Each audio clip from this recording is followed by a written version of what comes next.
What's up, guys? Taking live readings, $2 a minute. Holler if you want to learn how to read tarot professionally. I have 2 programs available. I'm currently recording content for it. Like, share, follow, comment, subscribe across all social media at Running Gun Tarot. In the meanwhile, people entering the room, I will be recording TikToks and posting that as content, so feel free to take the video if it resonates for you. And off we go. Spirit of gratitude, joy, love, and light, highest possible messages at this time. If you're interested in one-on-one reading, only $2 a minute. If you're interested in learning how to read tarot professionally, reach out. I have 2 courses available.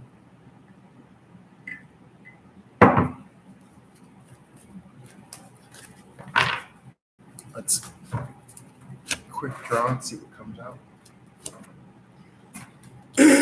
Page of Cups in the reverse can be someone who is not intuitively moved or sound.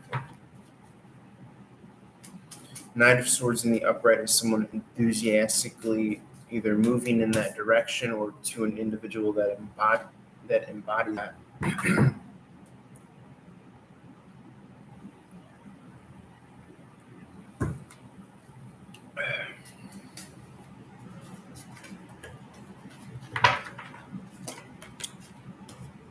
You have the King of Pentacles in the upright.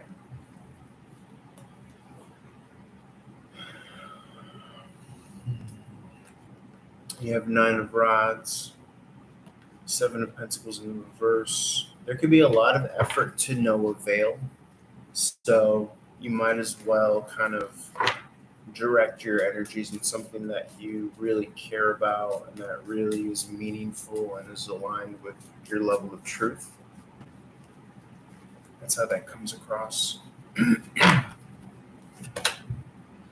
do see stability rushing forth, almost like by magnetic proxy. It's almost as if your luck is changing with the upwardly pointed koi fish. That is reference to good luck. You see the stability here and rushing, almost as if it's kind of like being drawn to the King of Pentacles. I always say you have to embody that which you seek, that which you desire, the spirit of it. I mean, it's kind of a catch-22, right? If like you desire like a hot girlfriend, you have to embody the spirit of a hot girl. I know that sounds so fucking crazy, but it's true because like attracts like in the quantum soup. In the 3D, like mechanical realm, it's usually like opposites attract. But as far as like the quantum realm of it all, you really have to embody. You know, it's like when Floyd Mayweather turned his name to Floyd Money Mayweather. You know, you're embodying that.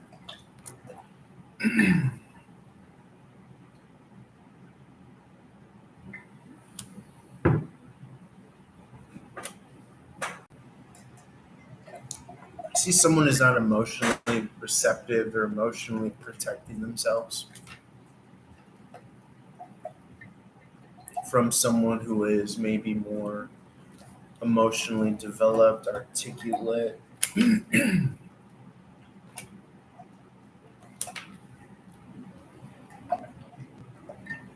Single as a beagle. Single as a bugle.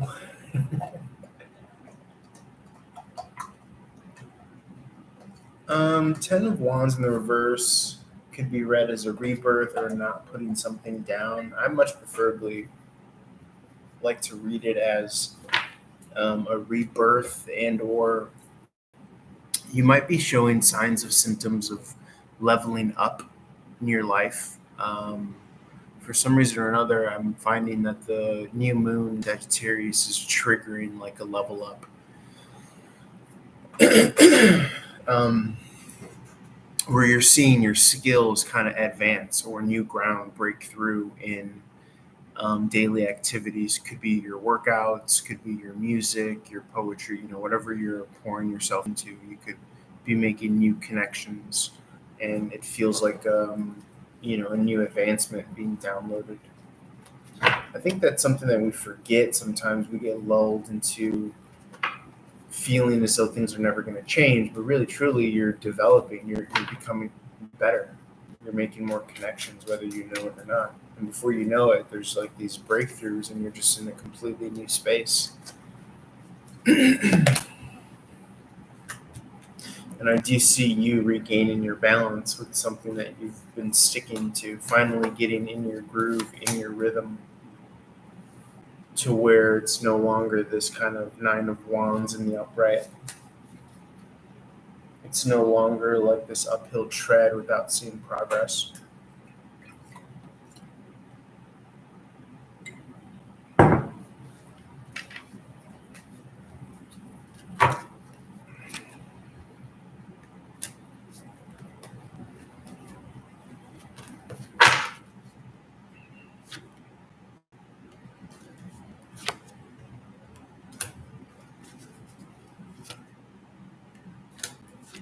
Yeah, I do see new starts and new beginnings here.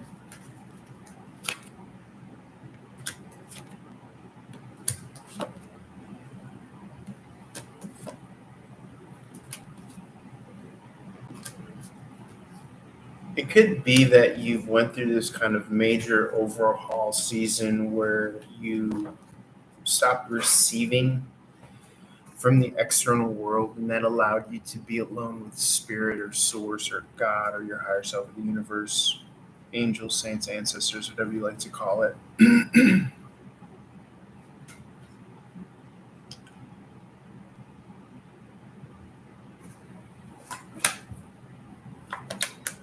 that really illuminated, you investing in yourself, bringing into union divine feminine and masculine, and surely that will, again, if you're embodying that unification, then that surely by law of the universe has to manifest outside of yourself.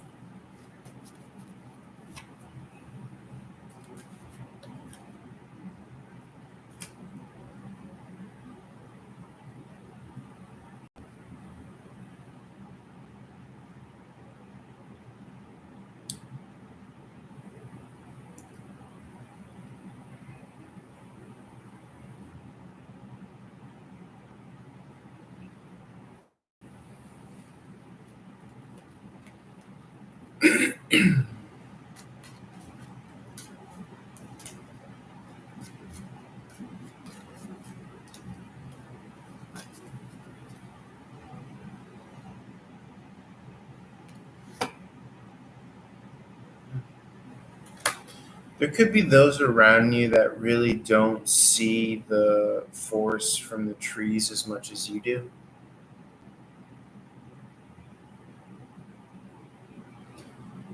It could be that you have like this innate ability, whereas others have to like really struggle and construct. And whereas I'm not really getting that you have to do that much.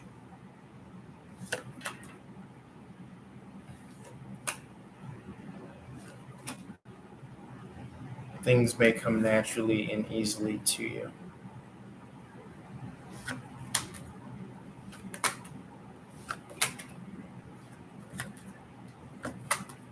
Where others self sabotage, you manifest.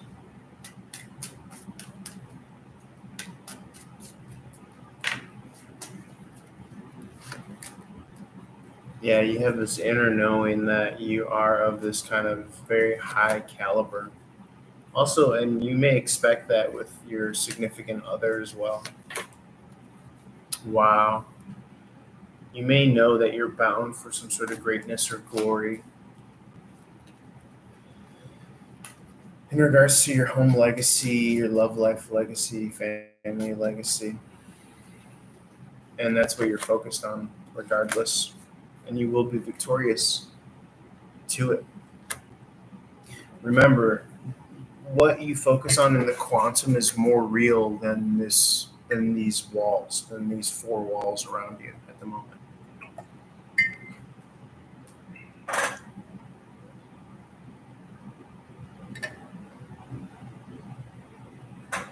Because that's essentially what you're moving to.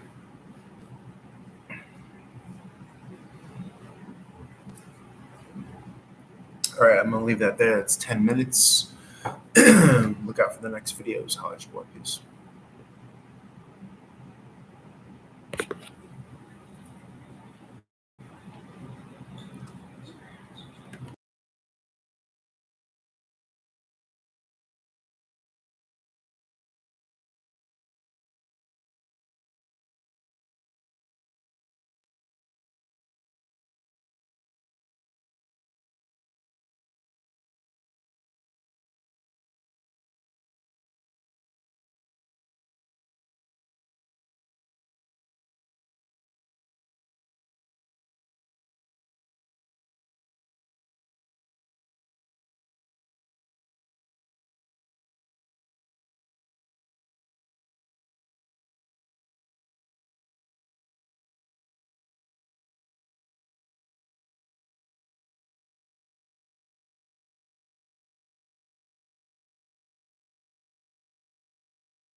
the phone wants to take forever. So we're going to try things different on this laptop and see if it can better upload content. Because again, it's like on the phone, it just takes so slow on TikTok to upload. So let's see if we could get it going on this laptop. You got the Tower card in the upright. This is sudden change. Feel free to take it if it resonates. If you're interested in learning tarot, reach out for a one-on-one reading. I have 2 courses available. All that good stuff. Or if you just want a reading, I should say, reach out. Or if you want to learn professionally, reach out, etc., etc. Many offers. Sudden change after a period of stagnation or lack of forward movement. Something you don't see almost emerging from the clouds, from the darkness, from the confusion. Something that may come and help illuminate you.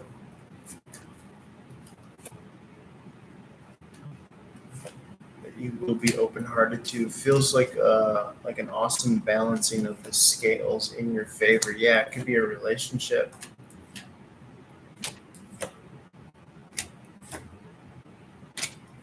See victory and success there.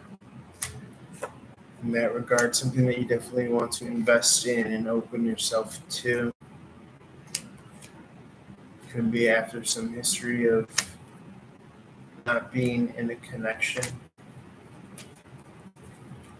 Also, I can see trying to get your footing for the longest while.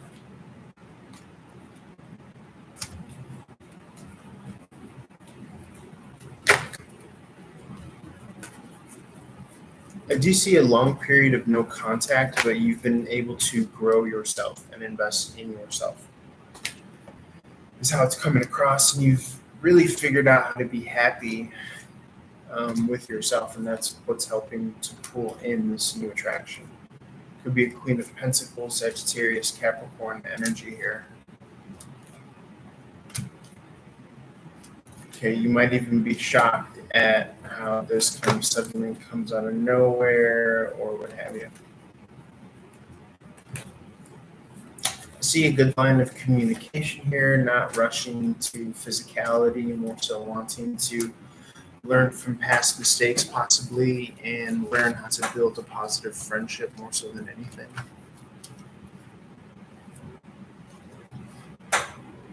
Growing over time, which is what you want to see here.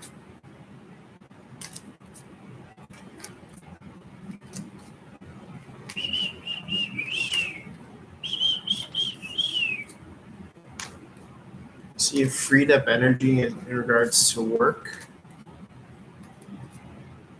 And out of nowhere, I do see this King of Pentacle energy that's being channeled.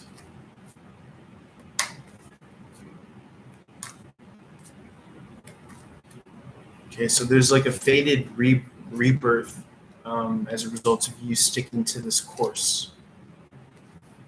Wish fulfillment.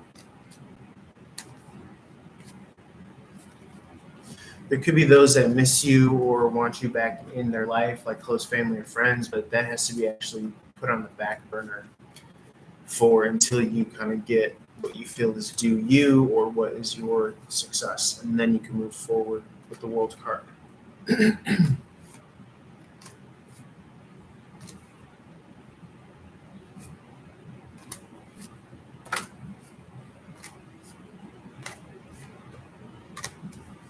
Maybe even showcase your successes here.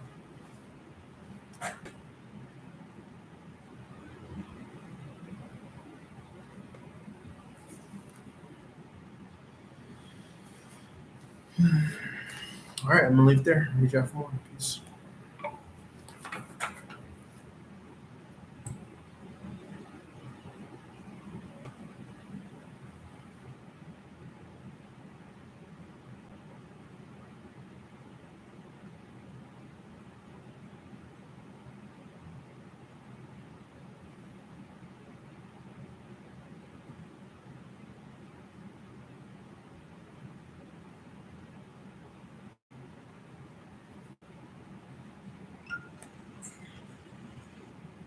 wonder if it's saying that I should upload this to YouTube so we can do both.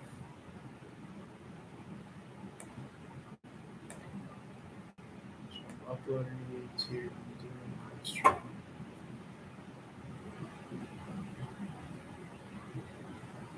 You know what I'm saying?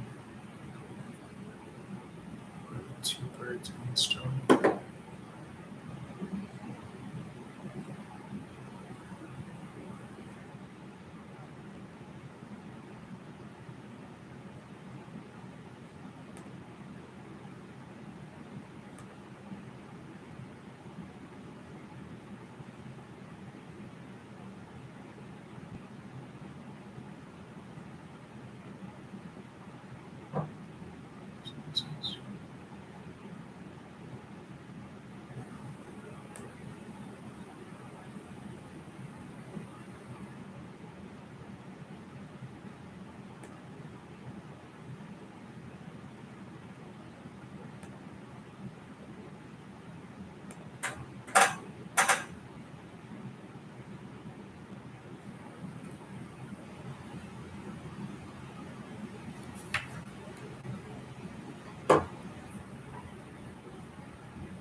Juárez, es visitarla.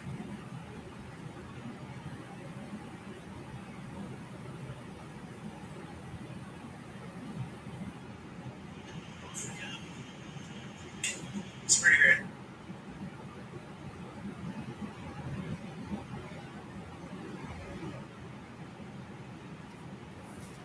What's up, guys? Reach out for one-on-one reading, only $2 a minute if you're interested. Also, if you'd like to learn how to read tarot professionally, reach out. I have 2 courses available. All my info is on my page. You can DM me or text my number. At the Temperance card in the reverse, this is coming out of Sagittarius season later on in December. This could also be feeling as though that you're not in divine timing. This could also be referencing the next 2 weeks at the time of this recording on the 12th. 3 of Cups in the upright. This is the romance of life. This is a third party situation. This is also maybe a fun event, a wedding reception or holiday party. Star card in reverse to a deep depth or the lack of an acquisition of a wish fulfillment. It could also be someone viewing this kind of cozy setting or tuning into this cozy setting. This is kind of like a making the days count type vibe here, like not waiting for the Christmas spirit, but seeking it and tuning into it. Maybe playing some music, getting some eggnog, making things warm and friendly for yourself, for instance. I also see the magnetic pull of the Knight of Sword in the upright. Typically, Taurus Gemini energy. It's been coming across as like a magnetically pooled energy inspired moving to you. Could be coming out of a third party situation as well.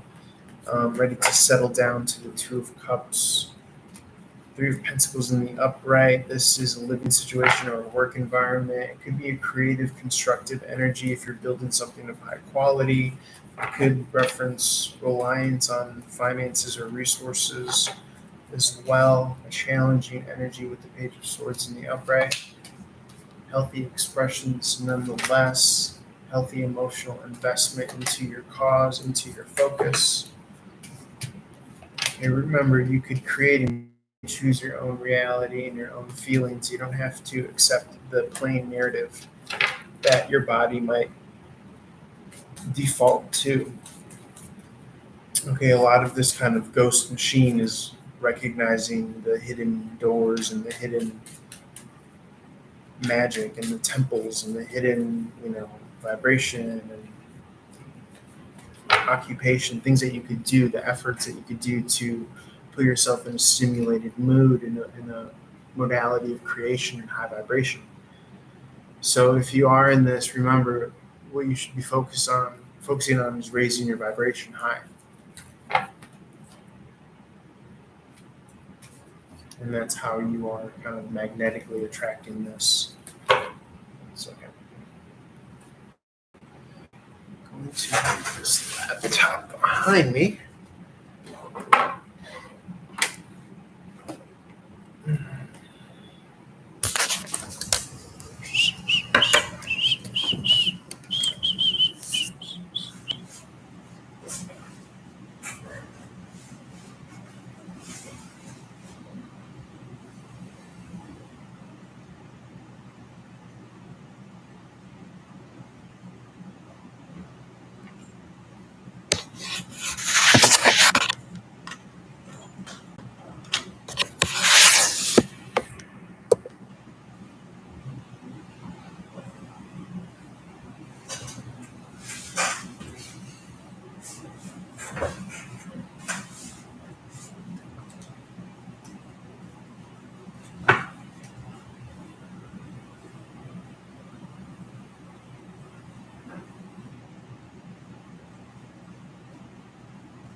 Okay. Coming out of conflict. So it's almost as if the answers are here in front of you. You just need to keep on focusing on raising your vibe. And or, set the intention, set it and forget it type. Do you see value here? Do you see wholeness here? Coming out of conflict. Ten of Cups in reverse, forward moving energy with the Chariot.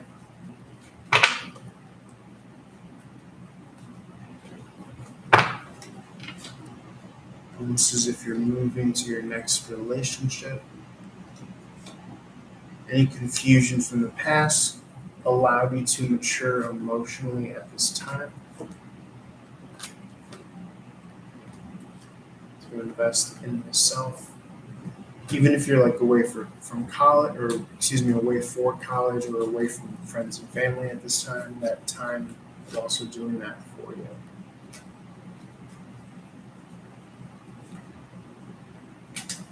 All of this moment is leading to this balance and stability.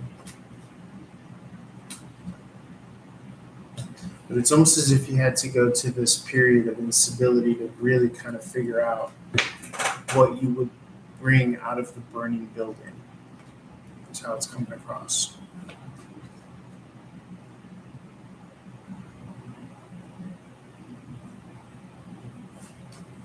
And so these endings are that which you wouldn't have kind of brought with you, so to speak.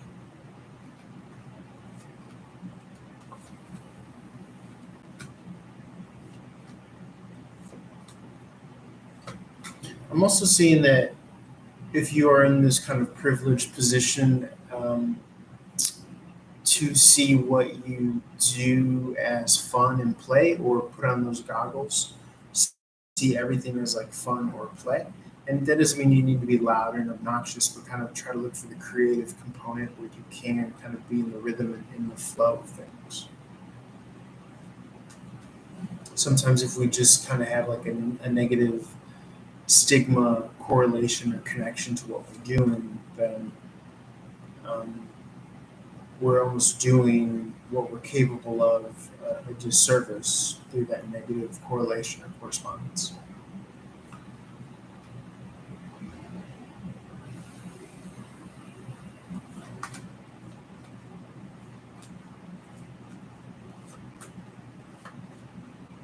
This is very good, in particular, just to speak for like the divine masculine. You know, if you've been separated from maternal energies, if you've been separated from, uh, you know, counterpart energies, girlfriends, things like that, wives.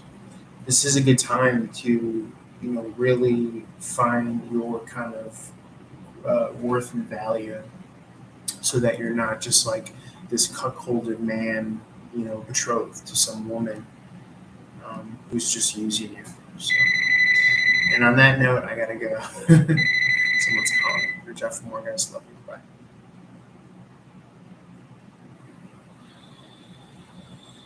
So, guys, reach out for more. Rainy,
it's a good view, right? Here, you can hear me. I'm not on mute. I'm not too far away. This laptop is a nice little buffer, maybe. I think when I hold up the card here, you can still kind of see it. Right, if I'm holding it up here. I mean, you would only not be able to see it here, even though I'm not seeing the top of it there. You can still see it here. So it's good. Let's go straight up. So you're saying treat this like a full-time job?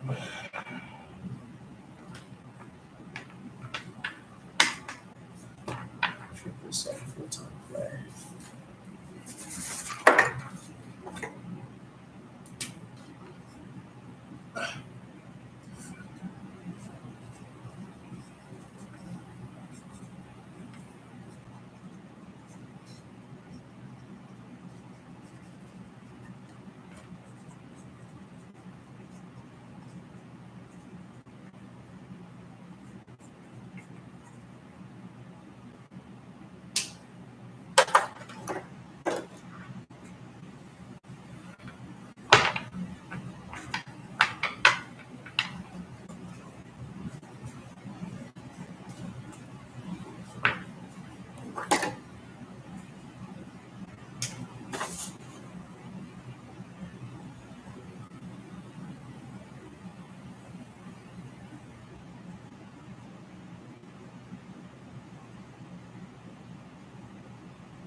I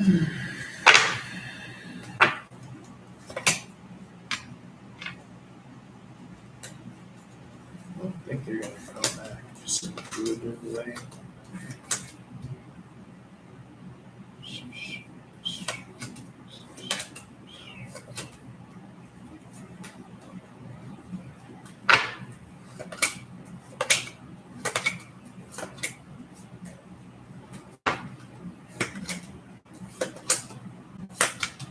I don't think so.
What's up, guys? Let's jump into it. Feel free to reach out for a one-on-one reading, like, share, follow, comment, subscribe. If you're interested in learning tarot professionally, I'm out for 2 programs. So reach out, DM me, or text me. My info is on my page. Got the 9 of Cups in reverse, Pisces energy. This could be an emotional crutch or fixation.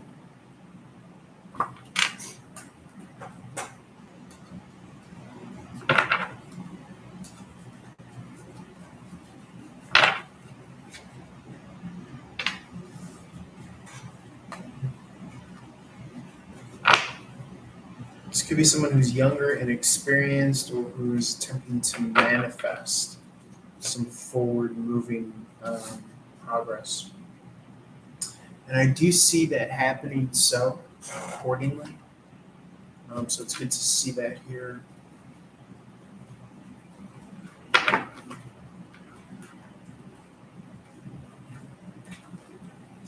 lot of 3 energies coming out in the reverse. 3 of Cups in the reverse, 3 of Wands in the reverse. To me, this is like a narrowing down energy. Finding your path and your purpose.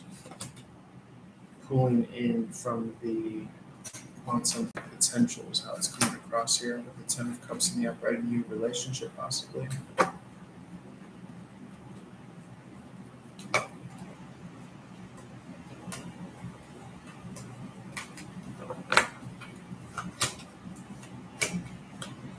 Stability, rebirth, enthusiasm, moving forward progress. From imbalance,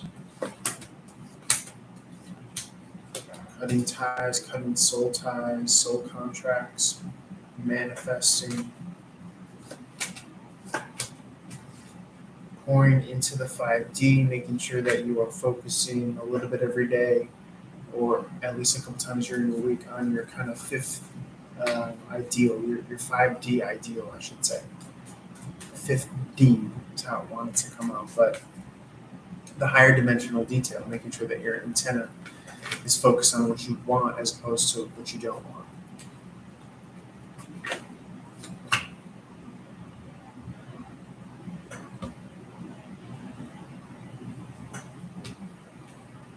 Now the Devil card here,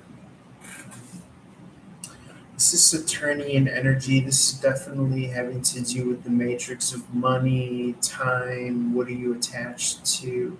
What are you fixed to, and why? What does it represent? It's good to take a look at the kind of underpinnings of why you're in your current situation. What's the value? What's the work? What's the meaning behind all of this?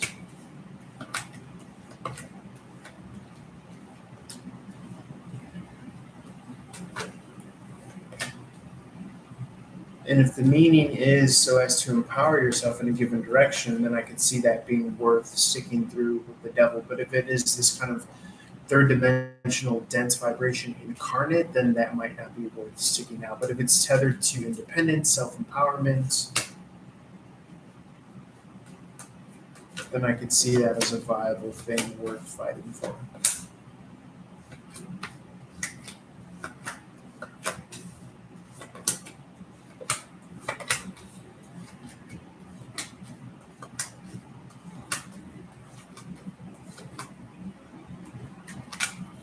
Just remember that the matrix that we're in, time, money, bills, work, that's only one side of like the hemisphere of manifestation, life, joy, happiness. So you don't ever want to be all into the matrix, because that shit will lead people to kill themselves, kill other people, hurt other people, harm themselves, destroy their lives. So just be mindful, especially in this day and age. This is that day of this kind of great age of Aquarius awakening, where it's like, I'm not hell-bent on, my life is just not credit cards, bank accounts, degrees, certifications, my job. It's not all that, that's not the end all be all driving force. You have your self-respect, your dignity, your ethics, your morality, your value, your spirit, your spiritual naturedness, all that stuff that money can't buy. You could have all the money in the world and be a miserable old devil, you know. So it's good to kind of pop your head up and remember those things.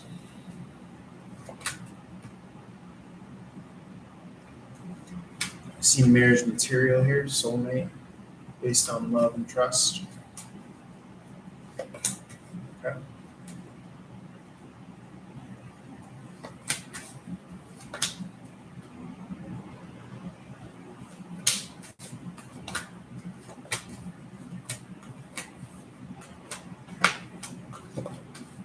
Yeah, I see a lot of new opportunities presenting themselves in the vein of divinely guided opportunities, twin flames, synchronicities, life purposes, because you did the work to find the inner light in yourself. You're going to see it manifest outside of yourself. There are new opportunities for twin flames, for twin flame job counterpart opportunities, things of that nature.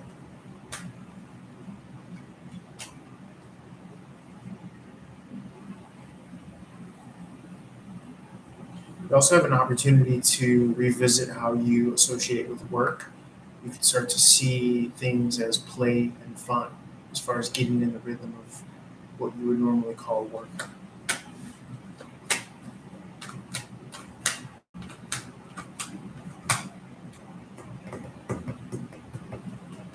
Yeah, I mean, Ten of Cups in the upright, I just see this kind of long term, something viable that you're a part of. So if you're in a dark place, or if you're in this place of deciding to quit, don't quit. Know that your values, if they're aligned correctly, then um, you're where you need to be doing the Lord's work, so to speak. So I'm gonna leave it there. Love you guys. Holla at you. Peace.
It's too funny.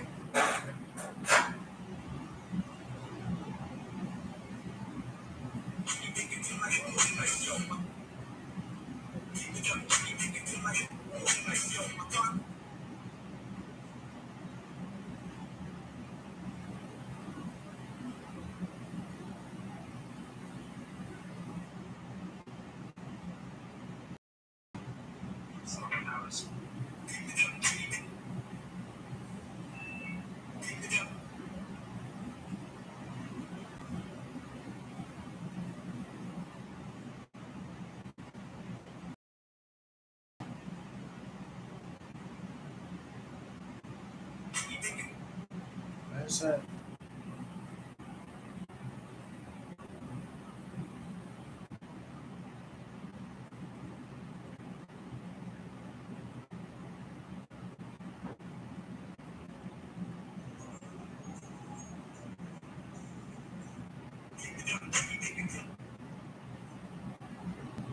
Why is it just that one playing? I don't get it.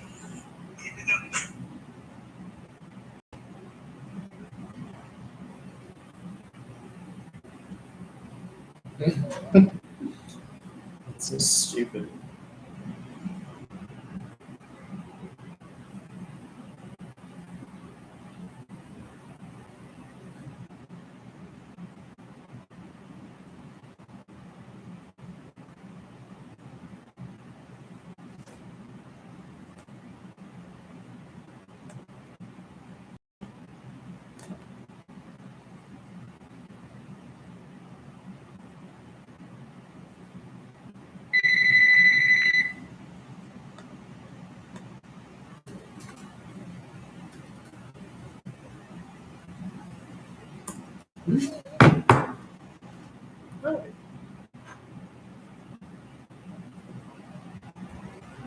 No, you make that the one.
jiggy with it. I am not a fucking cock. I am not a cock. Getting jiggy with it.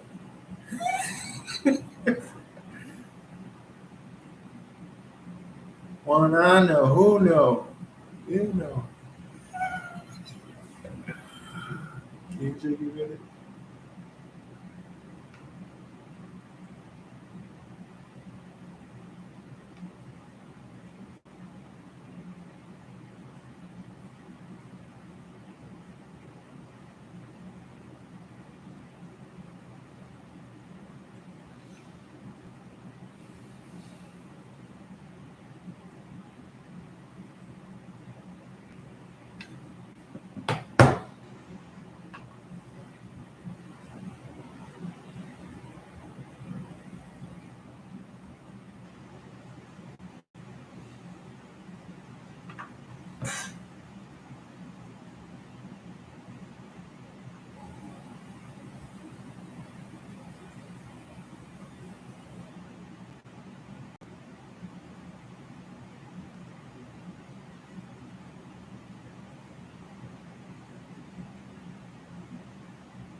What's up, guys? How's it going? Feel free to reach out for one-on-one reading. Like, share, follow, comment, subscribe. If you're interested in learning how to read professionally, reach out, DM me, or text my number.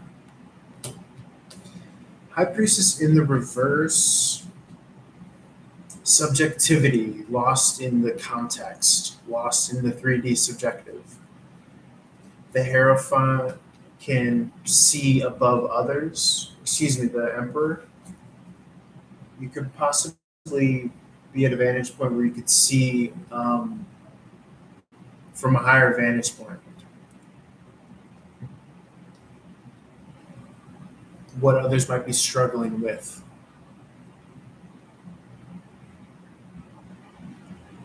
You could also be seeing from a higher perspective what you can do, what your options are, coming out of something that might be holding you back. But I'm not getting that you're wanting to take the easy way out. There's a heavy emphasis on morality here. Tried and true, slow and steady wins the race.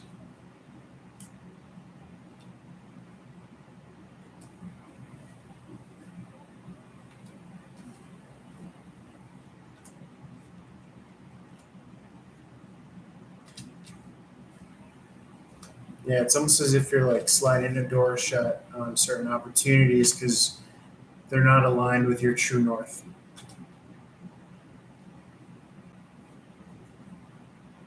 And you may feel like you've invested so much time in a given direction that you want to keep on going until you see the fruit from your labor.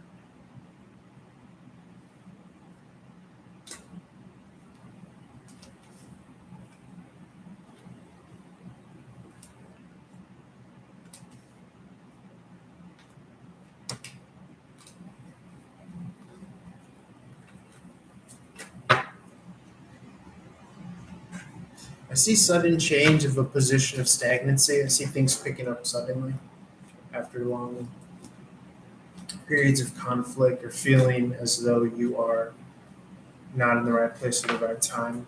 Tuning into spirit. That could be done through music, through sunbathing, getting some light in your eyes, sun gazing, moving around, things like that. Playing music, exercise, really kind of tuning in to how you operate best. There's a thrill and there's a love there, you know, from doing so.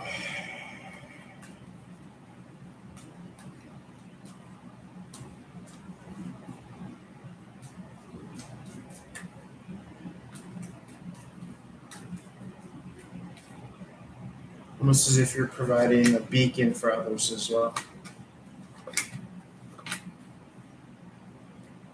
while freeing yourself up and growing value. Really kind of watered and feeding and growing the value of self, the individual. It could be after this kind of big phase or epoch of investing too much in other people. So you want to be mindful again to not get so caught up in the shadow dance and the shadow box of like investing in someone and yet they cannot be investing in you. Things of that nature.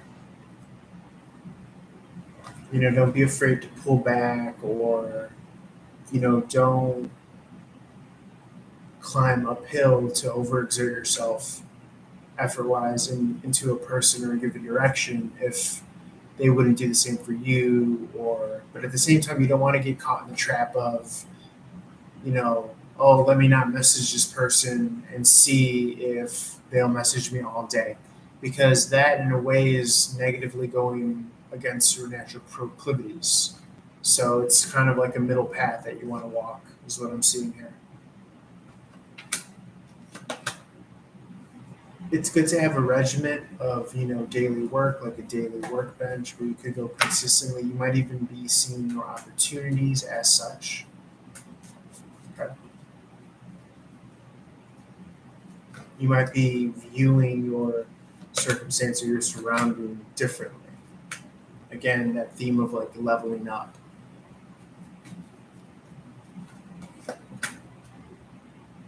So where you're really seeing the opportunity, like, oh my God, this is where I'm supposed to plant and grow seeds and et cetera, seeds of value, seeds of confidence, seeds of joy, seeds of abundance.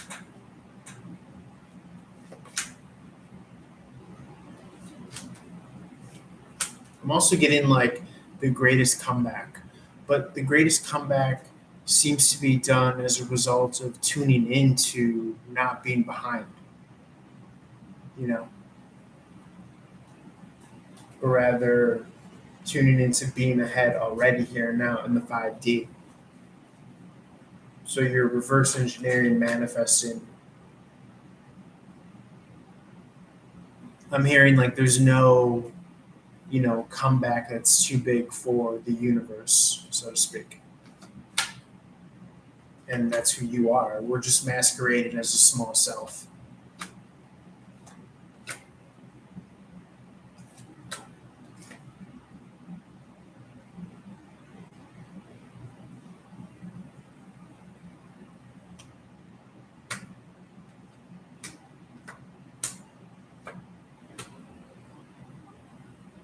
Like it's almost like the majority of people are focused on, let's say, like the money, but you have like the 3D blueprint for the money press machine, the machine that makes the money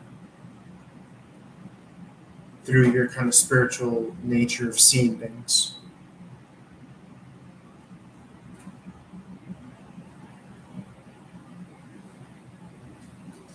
Whereas like others would not be open to that because it's non-traditional. That's right up your alley.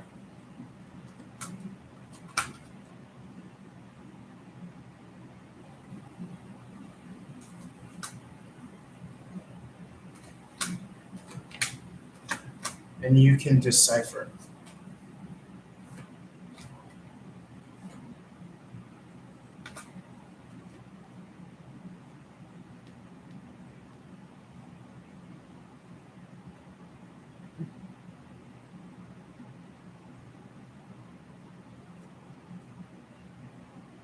And so in this way, it's like you're not worried if you see stagnancy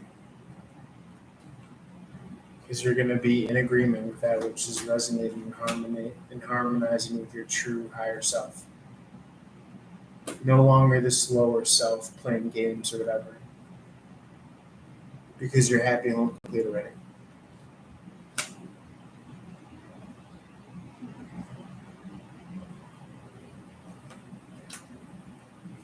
Yeah, I'm getting this like new excited kind of energy. And it's funny because nothing's changed. It's just you've seen things differently. And that's the best and biggest change that you could ever ask for.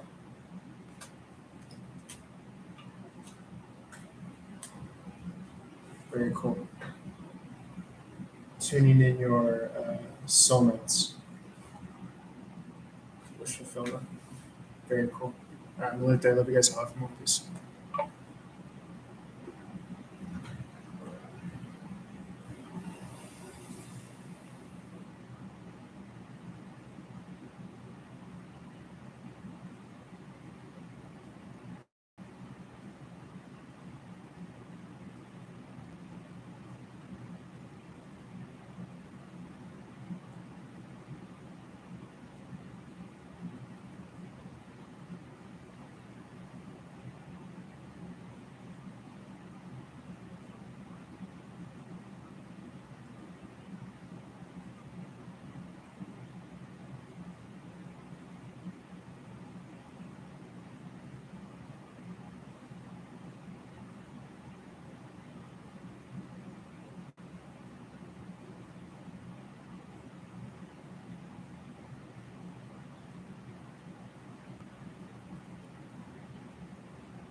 Hi,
this is Dylan.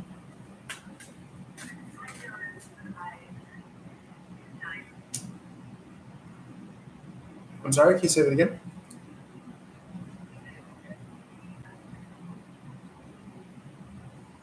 Okay. Hey, how's it going?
In a way, I want to go. I want to go to start a new job.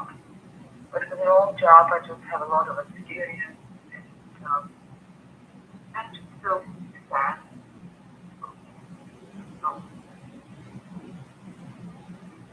Yes. so what do you think? Well, my first instinct is that, typically it sounds like what you're speaking to is a matter of culture and the environment. So my first inclination is that, you're going to want to embody the culture that you wish, to see and feel. And that comes from, quite literally, opening your heart space, turning on the light within, leading by example to the best of your authentic ability. Um, but there is, I think, something to say about a genuinely, negative or toxic environment as well. You know, so if you feel like you've already tried those methods that I just mentioned to no avail, then yes, I would go with your intuition in regards to starting somewhere new. But also, I think that it doesn't have to be sad. I think that the default is the narrative of sadness, and I think that part of understanding our personal power is that we don't have to accept that. We can.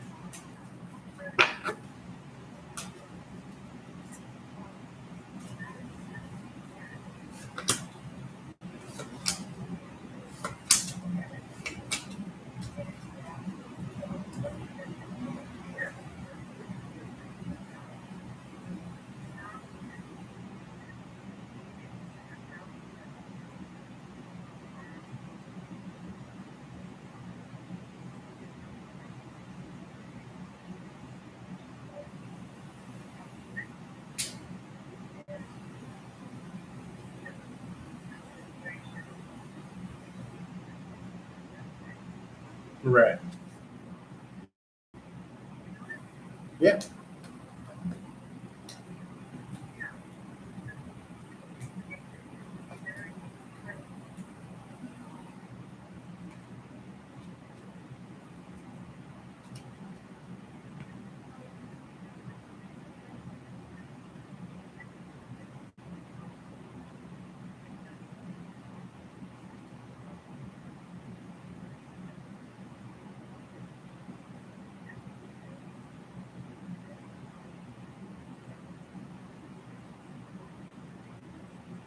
Working now, they don't understand it.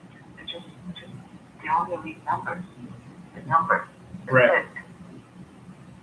Right. And is it gonna change after I leave for better or not? Let me take a look. Yeah, I think it will. I think that, there has to be ups and downs with kind of, the cyclical nature of things. And No, I'm talking about the old place. The old place where people were suffering. yeah, With this current yeah, supervisor, that's what I'm she's one that's minute. that's what I'm speaking She's to. not willing to change. That's what I'm speaking to, though. That's what I'm answering.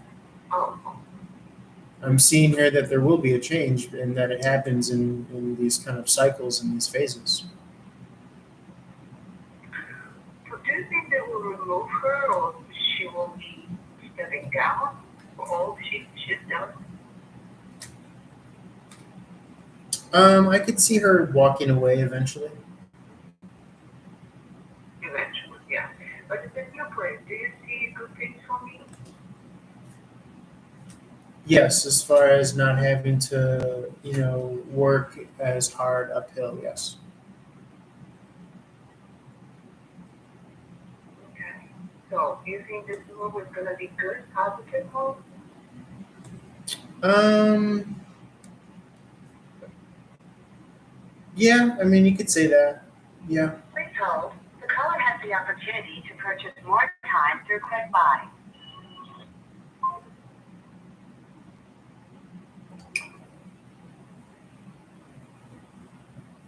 I mean, it just depends on what you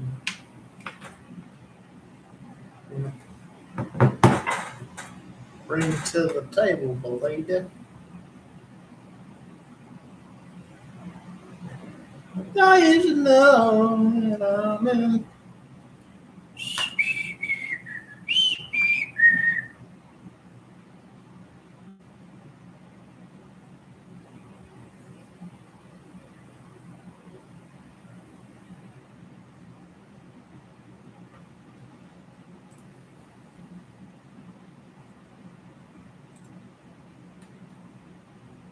Today the devil.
professionally, reach out, DM me, or text my number. Chris is in the reverse. Subjectivity, lost in the context, lost in the 3D subjective. The Hierophant can see above others, from doing so.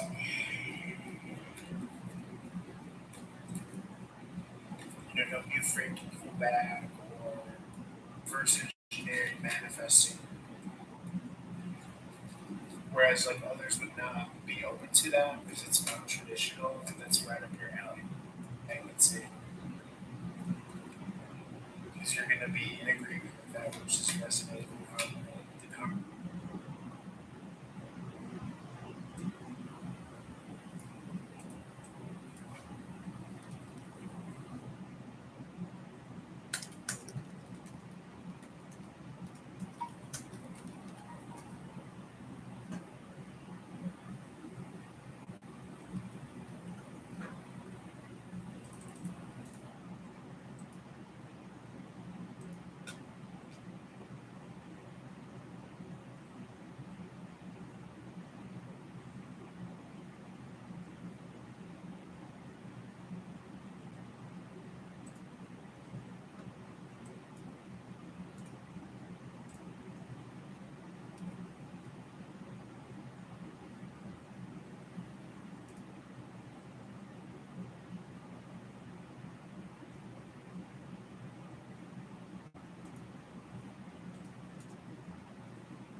Okay, guys, let's get into the major arcana as our next topic at hand in our pre-recorded zodiac series, mastering the tarot.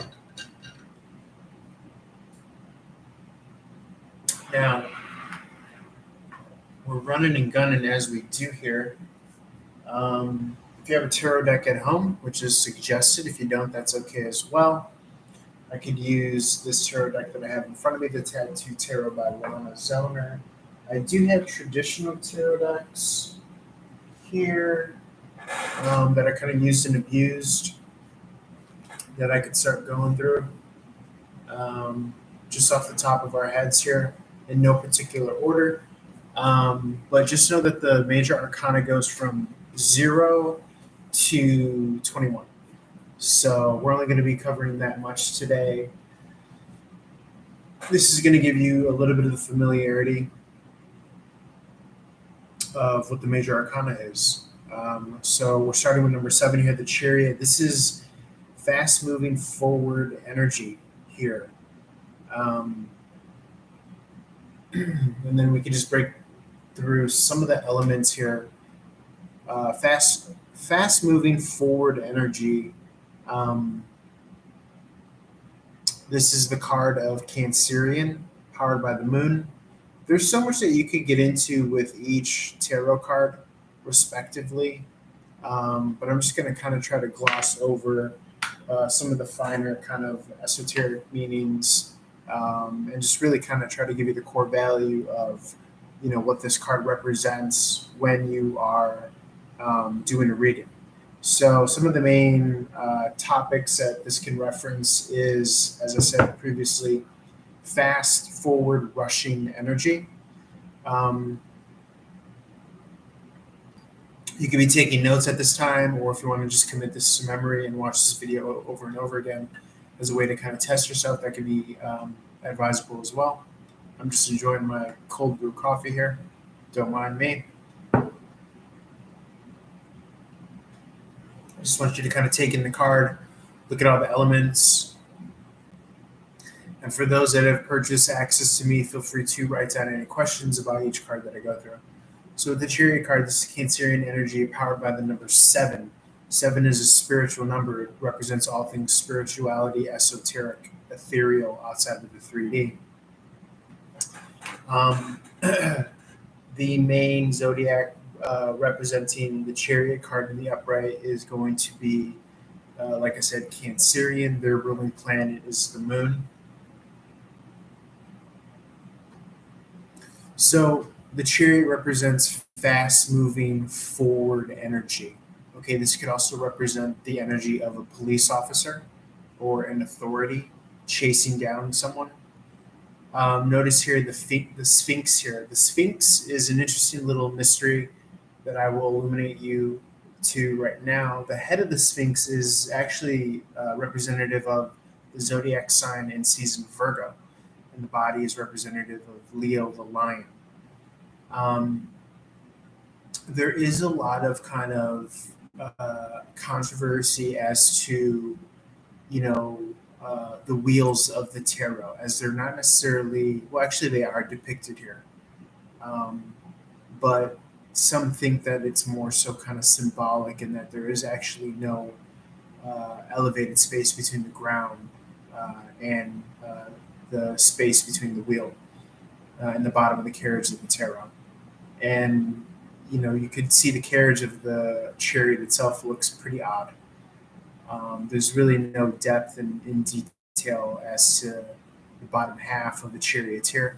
Some think that means that this is a throwback reference to the Demiurge, Chenubis, and or Abraxas, which is a constellation in and of itself that you could look into. So this could also represent the Demiurge, which is that driving force for success or progress.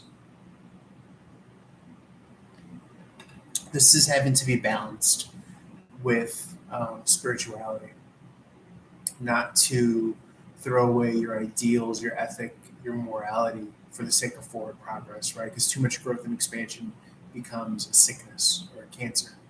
no pun intended. But again, this is the card of Cancerian. The wings represent that kind of flight of foot prosperity. The spinning top represents the chaos of experience, having been through war symbolically. The star above his head represents enlightenment.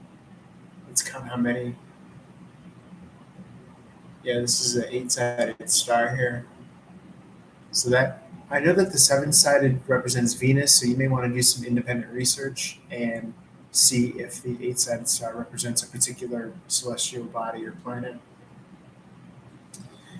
The city, the townscape, you'll see familiar reference to in the other traditional tarot cards as well. You can kind of piece together a narrative in your own right if you do want to take the time to kind of put those pieces of the puzzle together. Now, historically, there are references for, family bloodlines that are related and attached to historically, I believe it's like 19th century, 18th century families in Italy or somewhere in Europe, I believe, that you could kind of dive into if you're interested in that. The black and the white to me represents the yin and the yang. You see one is breasted, symbolize more of a feminine nature. So yin and yang, feminine, masculine energy, not in that order necessarily. You see he has the sign of the zodiac on his belt. You might not be able to see that detail, but there's a sign of Libra, Pisces, the moon. Can't really see it there, but you see the crescent, the waning, and the waxing on his shoulder pads. These are all symbolisms for the stars and how they're connected to the tarot.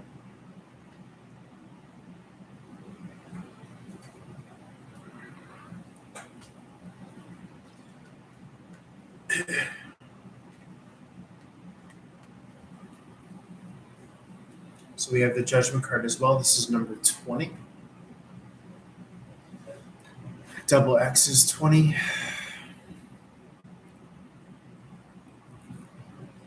So the Judgment is about resurrection, second and third chances, calling on past lives, essentially, in this incarnation, and or if you believe literally that we have all had past lives, that could be in reference to that as well. Certainly biblical angelical reference here. This card is ruled by the sign of Scorpio, whose ruling planet is Mars in ancient alchemical times, and or Pluto in more modern times after Pluto was discovered. So ruling planets Mars and Pluto here, ruling zodiac Scorpio, the number 20, double X's here. This can also represent a big completion, double completion. This, of course, kind of in reference to the Bible, the end of days, the resurrection, the rapture. I believe this is the flag of England here. This is one of the archangels, I believe. You could do some independent research as to who is that in particular.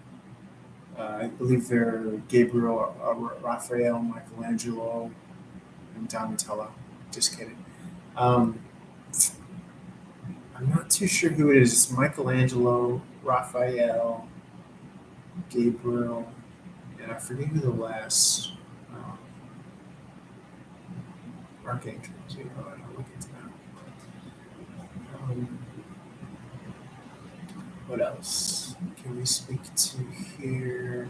So the angels oftentimes in literal kind of sequence of interpretation or understanding is the angles of light that emanate from the sky, the sun, radiation, and or even luminescence in your household, your light above you on the ceiling, sending out light, whether it's radiation or electrical. Nonetheless, many believe that light is encoded and it's picking up the information through the ethers.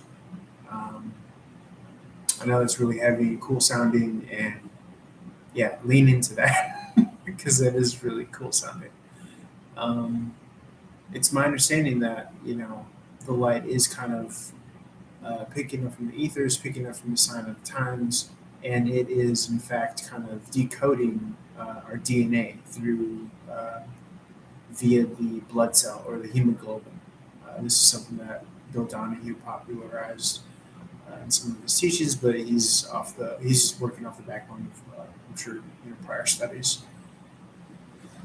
People that have looked into this, the kind of science behind the sun and our genetics and the influence of upregulating, downregulating of our DNA.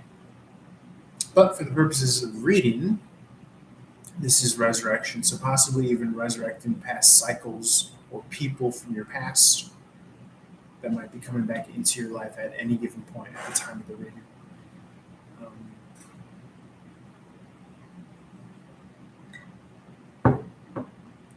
So just to touch quickly on, for instance, if these were to come out in the reverse. So your kind of surface level interpretation would be lack of forward progress, right? You would really want to kind of read it in the inverse, but your intuition will pick up with context clues as to the client's question, and in the context of other surrounding cards. So, but there are certain little like picayunes and particular interpretations that won't necessarily just be the opposite. For instance, the judgment in the reverse won't necessarily always be free from judgment. It could represent space, space to create in, right? Space to look for inner salvation. So I'll try to be mindful to touch on that as much as possible as a certain kind of picayunes or articulates that I picked up with inverted interpretations. There's really not that much that I tend to read the chariot in reverse as just straight up surface level lack of forward progress. But it can also represent lack of an authority, in the household, or just depends on really, the music, the jazz that your intuition is picking up on in that moment. Star card in the upright. This is number 17, I believe. Okay, and one thing that I like to do sometimes is add the numbers up and use numerology. So you could add this 10 and 10 up to 2. You could add this 7 up to, well, it's really just a default of 7, but you could split it and use the 2 and the 5, and the numerals up top there. And then this can be kind of split into 10, 5, and 2, but that would kind of be very complicated and an in-depth approach to reading this, which may be too complicated. So you can just kind of add this to the 1 and the 7, which would be the 8. And the 8 is about abundance, expansion, new beginnings. Let's see here. One second.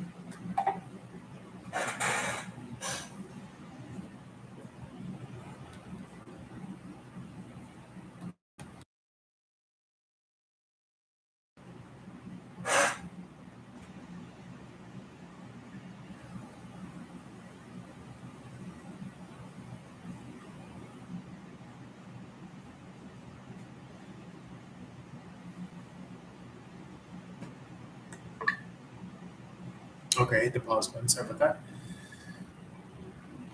that. So I'm going to touch on like the numerology, but mainly I'm going to try to stick to just the arcanas. We'll probably do a separate video on the numerology aspect. So this is a 7-sided star that I was referring to. This is the star of Venus.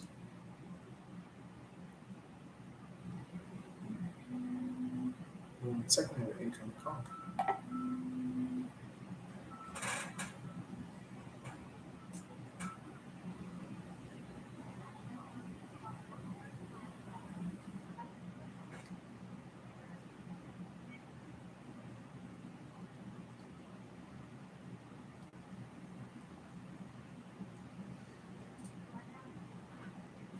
Hi, this is Dylan. Good, how about you? Okay, what can I help you with?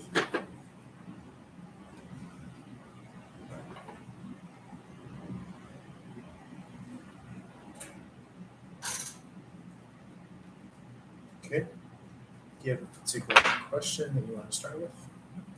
or Sumeria, or just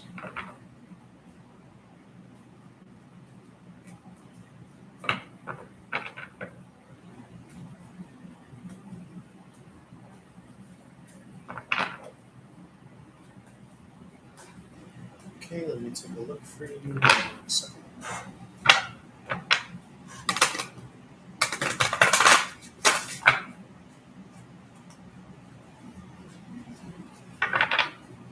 one second. Just shuffling the cards here, picking up the energy.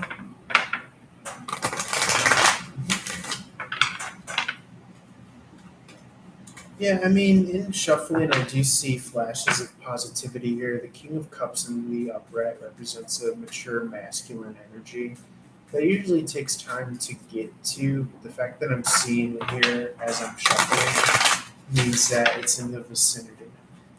Um, yeah, but I would think that, the best thing that you could do is kind of just work on your own kind of like spiritual prowess as far as like, more of like the faith and the trusting and, sending out those positive vibrations through prayer and all that good stuff. I mean, those things really work to help influence, kind of like a boomerang effect.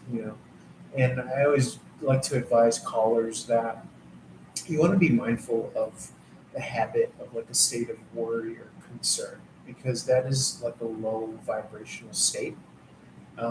That's actually, it's measurable. We could graph these things, with like instrumentation nowadays, and so yeah. So a good way is to just remember at the end of the day, it's just energy, and you want to make sure that you're just kind of channeling that because worry. Yeah, yeah, and that's going to be like an unhealthy, way of dealing that's convincing you that you're doing something, but in reality you're not. You know, so hence that energy can be steered into, like I said, more of that good expression. Call it spirituality, call it what have you. But at the end of the day, as long as you know that it's just energy, then it can be positively regulated and channeled. You know, so. But I do see here the Four of Swords in reverse is like that lack of rest, that lack of peace, peace of mind. So, yeah, yeah. So, um, yeah. So, to me, at the end of the day, I mean, I think that the more that you better take care of yourself, then actually that will have positive ripple effects on him. And I know that sounds counterintuitive, but that's kind of really, how you're going to be able to reverse engineer um, by raising your energies, by keeping your vibrations high, um, not being bogged down. Then you're going to kind of send that communication on that like invisible web that we're all kind of like connected with, especially with like friends and family. Um, you know, so those that are close to us in our family and our life. But the good thing is that there's hope there. That there are, you know, yeah, of course. And usually, so what happens is, and at the risk of sounding so kind of like medicinal or sterile or whatever, but just kind of trying to give you the practical side is that like what happens is that we're so conditioned in you know engineering things through the mind that we're leading with the mind, and so then the mind is influencing our feelings, and then you get caught in this kind of vicious feedback loop of the thinking going into the feeling and then the negative feeling going into the thinking. So so one the good news is that you have two doors to approach to hijack that kind of negative interplay. One is the positive thinking, but then also what some would argue would be stronger is the positive feeling, projecting on feeling good in the moment, because the emotions actually have, again, a measurable scientific magnetic effect. that is far more powerful than the mind. So that's why when you may or may not hear about like cutting science where it reaches spirituality is when people are doing those like retreats where they do like collective meditation and all that things that the mainstream would consider woo woo. They're like focusing on their heart space. They're putting their attention on their heart space and they're like imagining it like opening up, turning on, and all that stuff. And believe it or not, that actually works. That actually sends ripple effects, and we all pick up on those vibrations. So again, it sounds like a lot of hodgepodge and voodoo, but there are more and more kind of proofs coming out saying like holy crap, we all have this ability to influence our environment from the inside out and not just be on the receiving end from the outside in. And so, why that's significant is because I can imagine that someone like your son, coming up in this day and age where we're so exposed to a lot of negativity, he may be in that kind of cycle of responding from the outside in, But, one of the greatest things is the kind of, embodying from the inside out something positive, something hopeful, something in a good direction. And, humans are made so much to the point of like, I don't know if you want to say the good creator made us in such a way, but, we mirror each other. That's this kind of unconscious thing that just happens. So as soon as you have it, it only takes one person, to kind of, I don't want to say light up a room, but with this kind of positivity alter, that energy. Um, and it does have positive effects on others. So don't sell yourself short on your own kind of spiritual journey and working on yourself. Some people might just be completely turned off by that thought, but it's kind of like a way through is the way in, so to speak, inward. So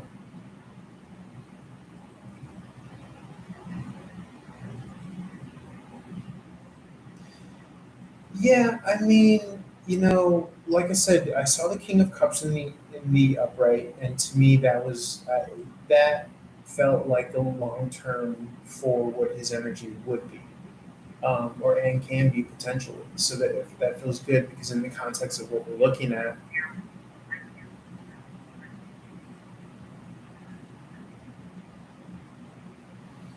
um, I don't have to. I mean, I don't. I could feel it off of you. You know what I'm saying? So it doesn't help to kind of go down there in that place because that's not where we're headed. You know what I'm saying? So that's what I'm saying about like,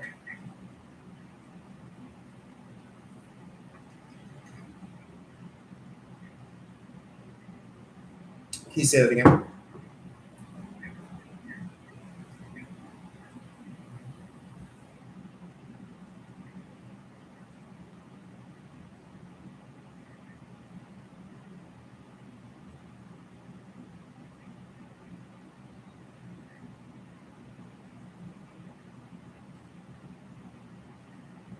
And what's your question?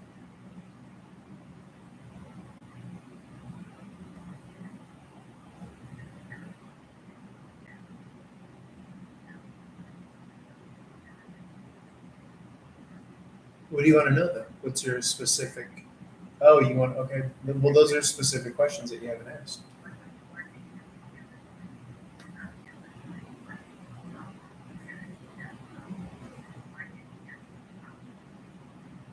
Okay, if you wanted to start with one question then at a time, what's the one question that you would want to ask first?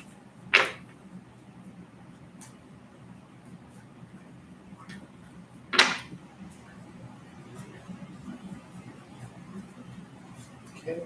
Second.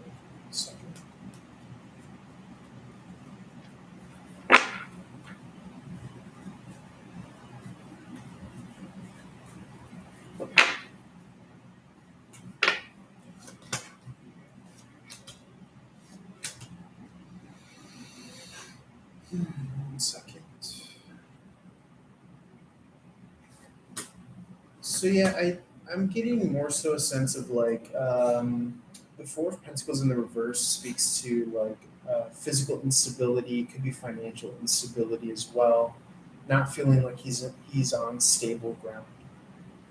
Um, so that's what yeah. So that's what that represents. And yeah.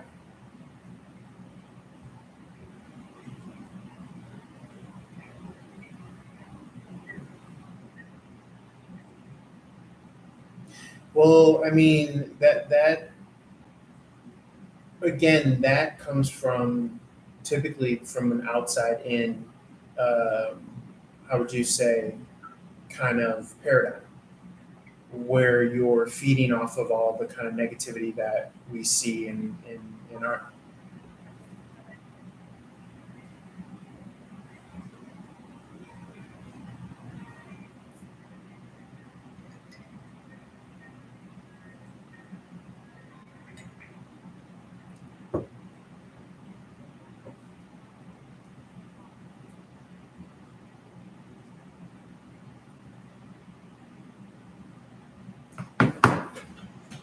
Okay, so let's keep on, boy.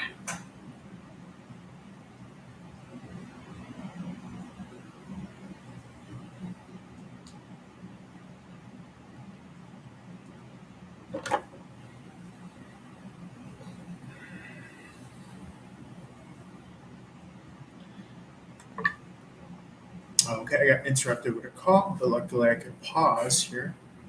Let's see. Excuse me. So we're talking about the star card here. This is an energy of wish fulfillment. This is an energy of healing and cleansing as well. So you see this kind of symbolic gesture of her pouring one, jug of water into the river, one onto the ground. This is a healing ritual, letting go emotionally, excuse me.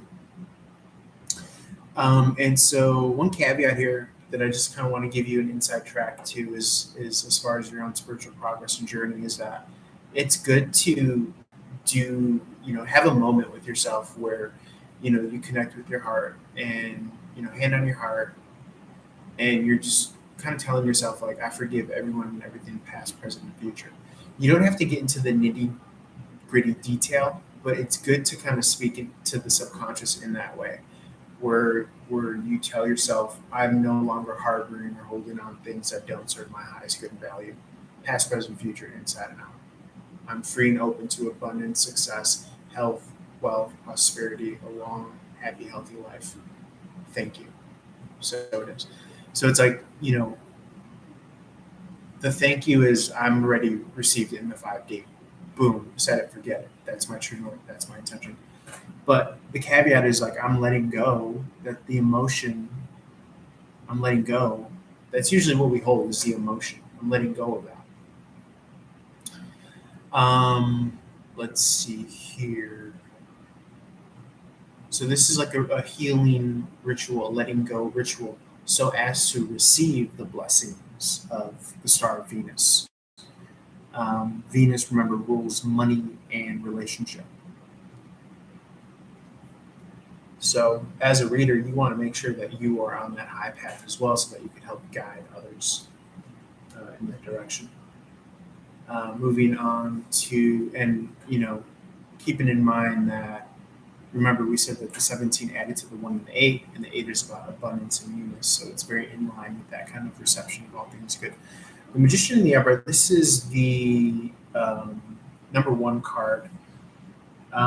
This represents Mercury, the planet Mercury, which is communication, intellect, learning. This also represents Gemini, the 3rd house, which we went through on a video what that house represents. But the modus operandi is as above, so below. So this individual was channeling from the ethers to the ground, to the 3D, the earth, the pentacle material.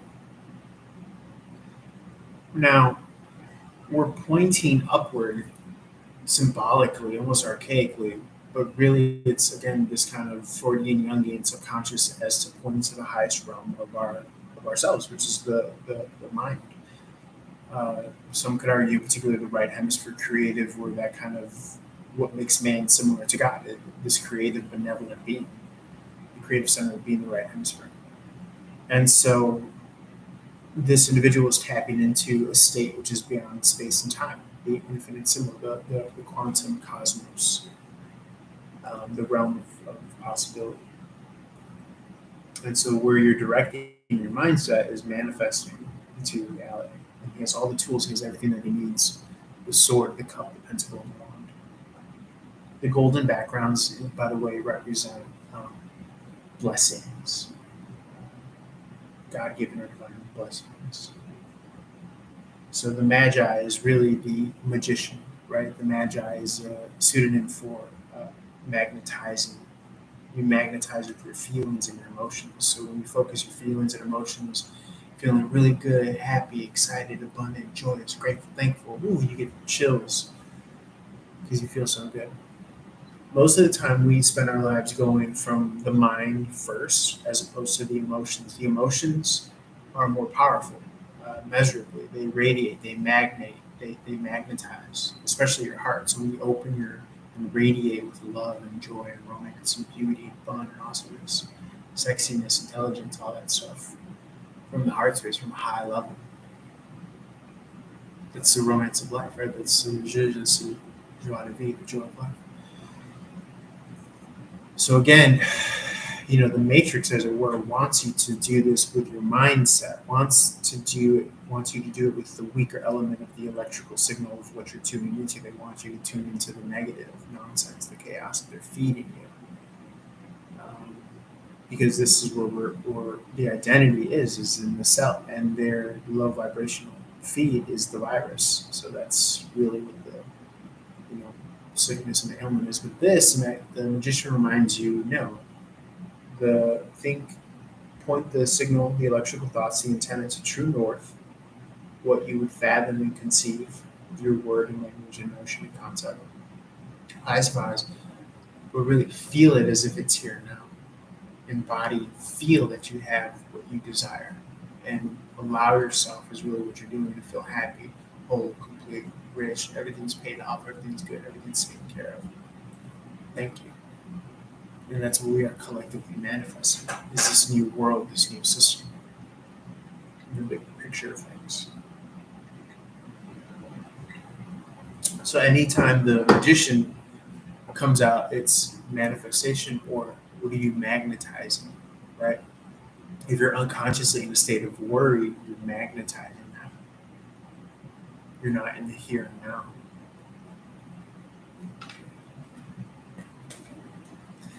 The Temperance card here. This is more alchemical symbol. This is the angelic version again. Either Raphael, Gabriel, Michael, and I think Ariel is. So there's very kind of, how would you say,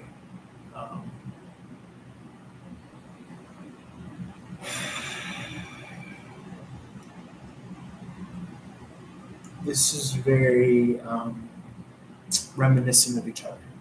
This card is the number 14.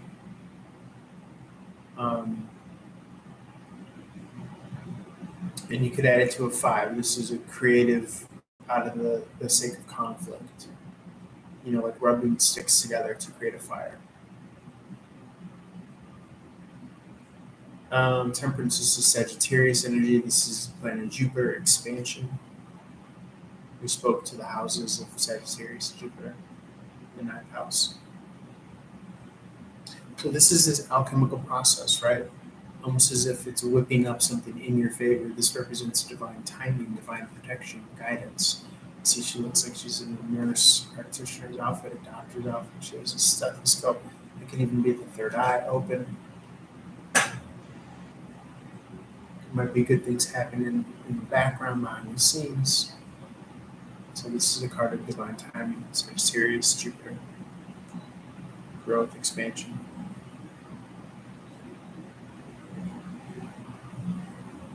I almost want to say that, you know, it's off the back of calling angels into your life archangels. That's if you're there, if you're subscribed to that. If you know, I do have an angel deck, and many believe that it's this kind of literal thing. Others can say that it's just information, what it represents, the concept. To me, conceptually, it would just be kind of like releasing so that the higher self can continue to prepare the best path for you. Okay, and yet another angel card. You know, the angels are in the building, the archangels. This is the Lover's card, Major Arcana number 6.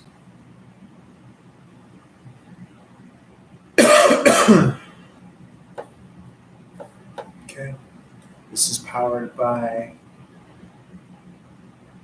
Gemini energy, ruling planet Mercury. Let me put my cards in order here.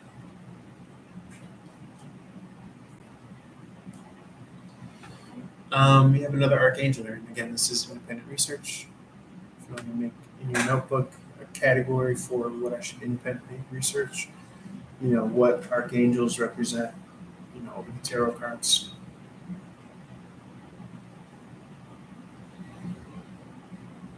So this is imagery of the Garden of Eden. Okay, Adam and Eve, you see the snake, you see the fire, you see symbolic of being casted out of the garden. You see the snake here, fruit, forbidden knowledge, the mountain in the background is a masculine energy. These are the rays of light, the angels of light, or the angles of light that, again, as previously said, pass information. The angels are usually messengers in the Bible, for reference. The nakedness, so kind of being in your, you know, mask off state of being, you know, not keeping the ball up, being true, raw, authentic to yourself. This is typically it's divine union.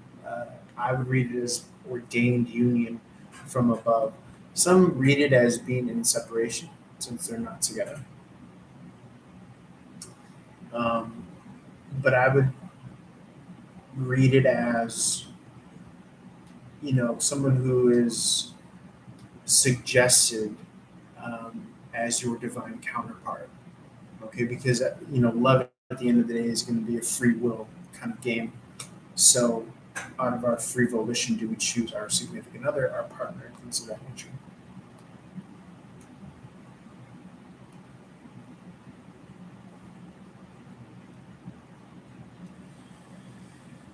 Let's see here. Anything else? Been going for about 24 minutes.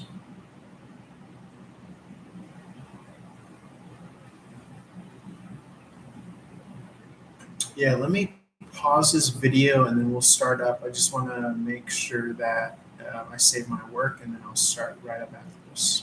Thanks, guys.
Okay, let's get back to it. We last left off with the Lover's card here.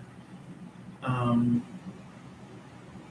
Pretty much went over this. If I think of anything else, then I will speak to it. But as of now, I think that's pretty good for a surface level reading. Typically, when this emerges in a reading, it speaks to a potential twin flame soulmate being in the vicinity. I always hold the twin flame in a high regard. I feel as though that this is someone that can help you to fulfill your earth mission or bring out the best in you so that you can serve your higher self and everyone around you in a good direction. In the reverse position, this could be falling out of union or somebody not choosing the path of the twin flame soulmate. Likewise, with the magician in the reverses, could be someone not in their higher magnetic power, not in the high vibrational emotions. What else? The star card in the reverse, I read as a depth, a deep desire.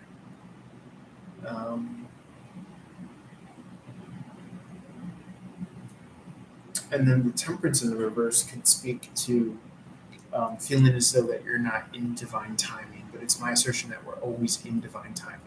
We're always exactly where we need to be.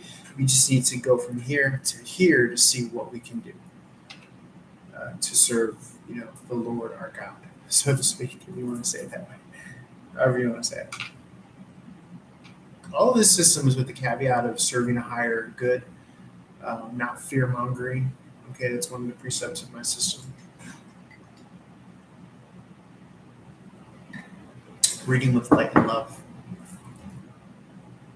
Even if the caller is not resonating at that. And you will find that sometimes callers, they will give you pushback because they are in such a place. I just had a caller right now where they're in such a place of worry and low level that they're trying to get into the nitty gritty detail of things that they may want to negatively react to. And yet they're not at a place where they could ask specifically or where they have specifically reflected enough to want to ask, a specific question. They're just in this dwelling and worrying, and they're like, why is he like this? This lady was worried about her son.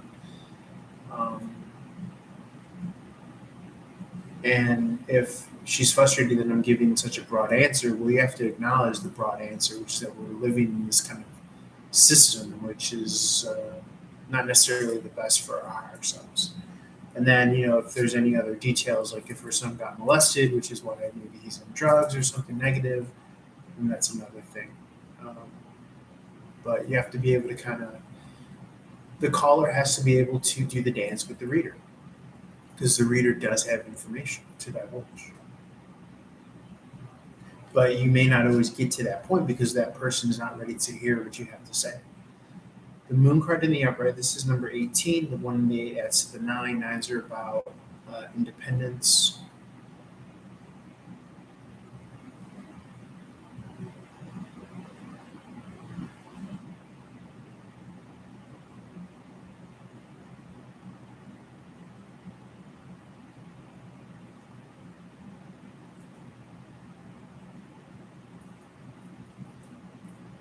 Just want to think of anything else I want to speak to the number 9, the numerological aspect, but I guess we could get that with the numerology reading more so. The moon card here, this usually represents the unknown, what is not illuminated, what is to be illuminated, the kind of dogged nature, the primordial nature, the unconscious or subconscious being revealed or illuminated. These little flames are called yads. Those are God's gifts or God's blessings. This is between two towers. Towers are usually pillars, staples in your life or the community. You obviously have the sun and the moon featured here. And we spoke to what those planets refer to. This can also speak to the full moon phase, where emotions might be heightened. They say that gravitationally the Moon pulls at our emotions because we're made up mainly of water. The moon card is the fourth house in astrology. The signs of Pisces, Cancer, Scorpio can be coming through with this, but first and foremost, the sign of Cancer.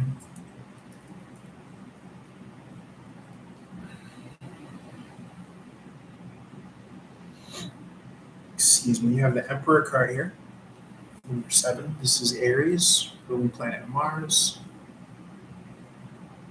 This is about 4. Number 4, this is power, stability, authority. He has the scepter of the sign of Venus, the divine feminine counterpart. This can be a divine masculine energy, Aries or Taurus. And in some interpretations, if you play around with Eastern astrology where all the signs are pushed back, this can be channeling a little bit of Pisces energy as well.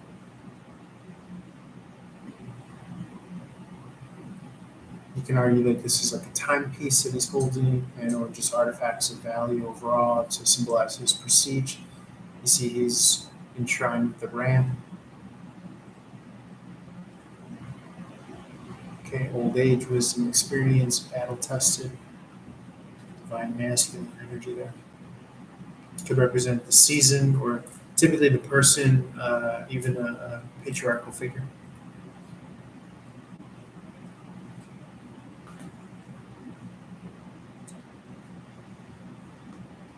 Let's see, what else are we dealing with here? Moving along. Hangman, this is number 12, and or if you add it to the 3.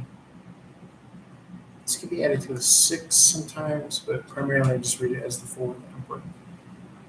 This could be the 10 and the 2, or just the 12 or the 3, is what the 12 collapses in numerology. In numerology, it's typically just 1 through 10. This is Pisces energy, Neptune planetary energy. This represents stagnation, stalwart, hamstrung, hanging around, waiting in your waiting energy, feeling as though no moves can be made at this time. But the great kind of silver lining or benefactor here is of enlightenment, the benefit of being able to see your situation, your world upside down with new eyes, and thus being able to ideally eventually free yourself from your circumstance by seeing things differently. Typically, you'll have to maybe go through a certain moon phase or a cycle to be able to have this energy cleared up. Or if it's within your power, you can try to, since this is a water sign, Neptunian based energy of Pisces, you try to move your emotions. Remember the magnetism of the magician, right? This is like some Harry Houdini stuff. Okay.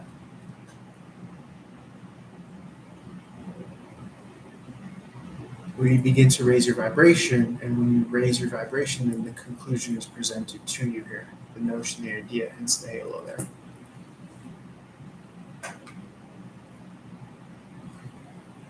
Okay, we have the Sun card here. This is the number 19, and or the 9 and the 1 adding to the 10, which is about completion, finality, completion of cycles. The naked child there represents youthful innocence, freedom. The feather is fresh new start, folly, full energy. The white mare is a maternal feminine energy, raw nature as well, protective nature. This is probably the most positive card in the deck. Some say that this is the 10 of Pentacles and the 10 of Cups in unison. Okay, emotional and physical stability. This is ruling planets, the Sun, which is the soul, self, identity in life, identity. This is also the sign of Leo, okay, which is creativity, children, play, fun, vacation, drama, romance. Let's see here. Moving right along. So when the Sun card comes out, this could represent a child being in the vicinity or somebody getting back to their kind of youthful nature. So you can see how, I'm presenting the definition and you are making the associations. Yeah.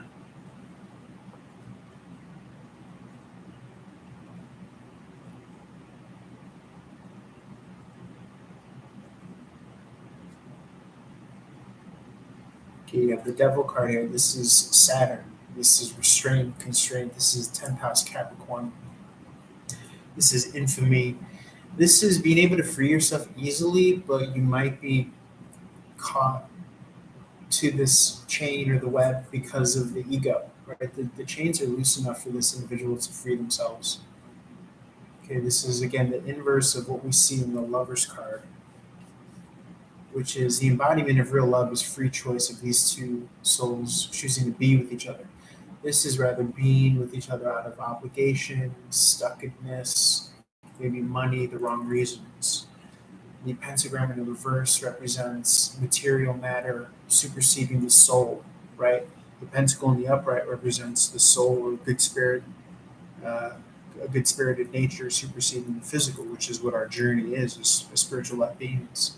So, which is why you associate this with negativity, demonic, because it's valuing the material in ignorance, right? And that's what the torch being put down where it is the ignorance of not being able to see the grand scheme of things. That's why this demonic figure keeps these people in the dark. So this could represent obligation. This could also represent a passionate energy, like a dog with a bone, really having a cause that you really want to fight for, really want to hold on to. It's not all negative, but you can see the underpinnings of the negativity if the spirit is not in the right position here, if things are being done in the wrong way, if the wrong battle is being fought for, if the wrong hill is being died on, so to speak. Number 15, let's get out to a 6, which is about balance and harmony.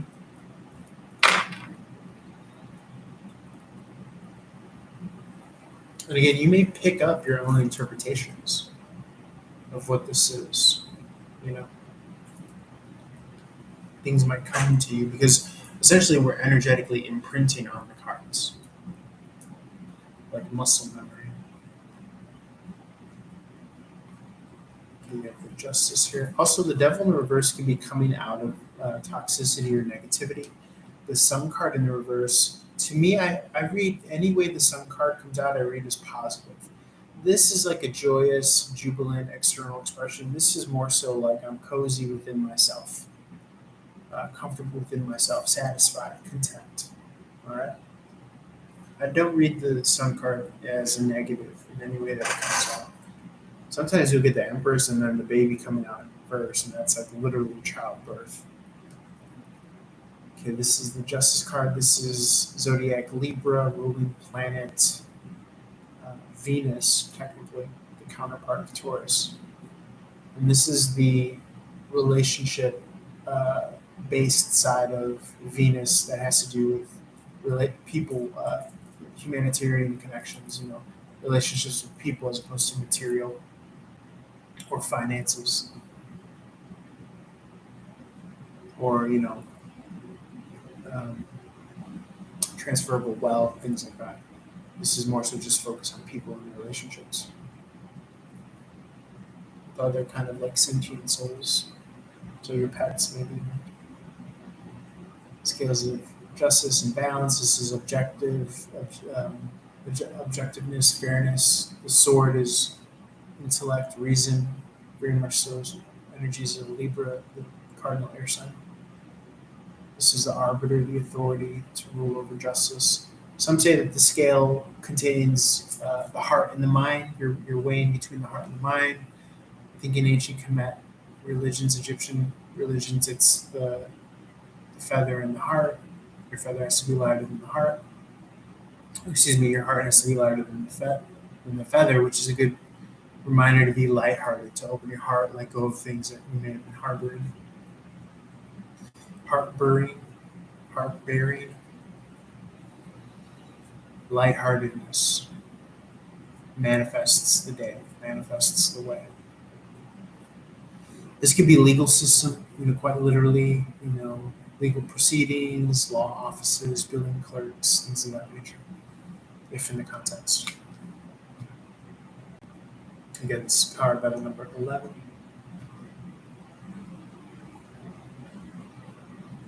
Okay, you have the Wheel of Fortune. This is Jupiter, Sagittarius energy. Number 10 here, completions, expansion, growth, travel.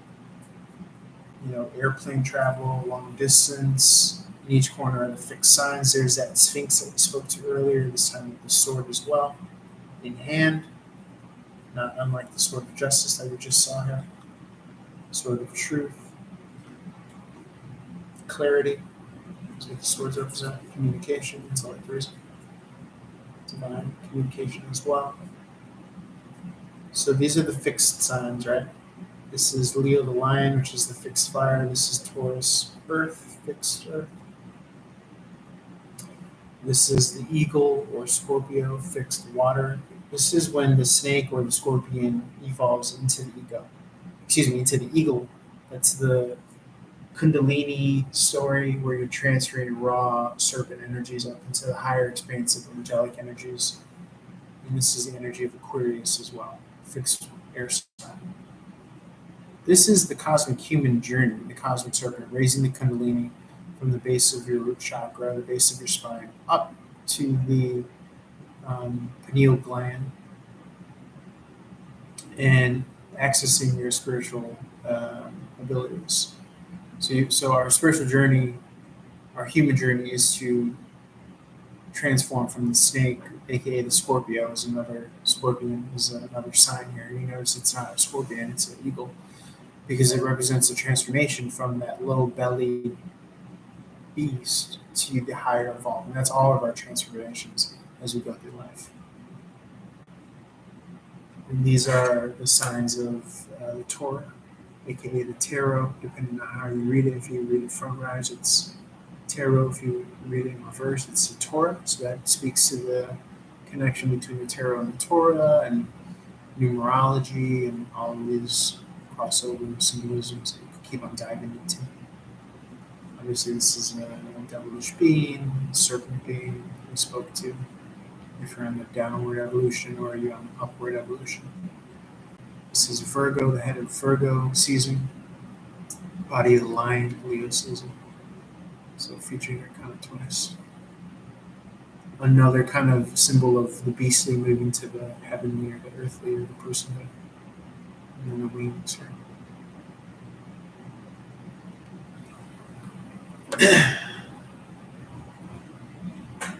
It's so funny because the song Jet by Paul McCartney and Wings just came on as I said Wings. It's so funny. Synchronicity. So anytime this can represent the luck, the wheel of luck changing in your favor, growth, expansion, the attributes of Sagittarius, Jupiter. This could represent, like I said, the house of Sagittarius and what that may represent in the context. Foreign language, foreign travel, higher learning, law, things like that. And then, of course, attributes of Sagittarius and Jupiter. Very positive card. It's like, playing Wheel of Fortune. You have the Hermit card. This is number 9.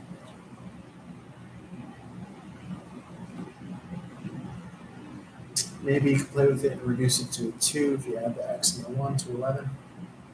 This is Virgo energy. This is number 9. We said number 9 was independent energy. Feminine 9 could be understood as a feminine energy too.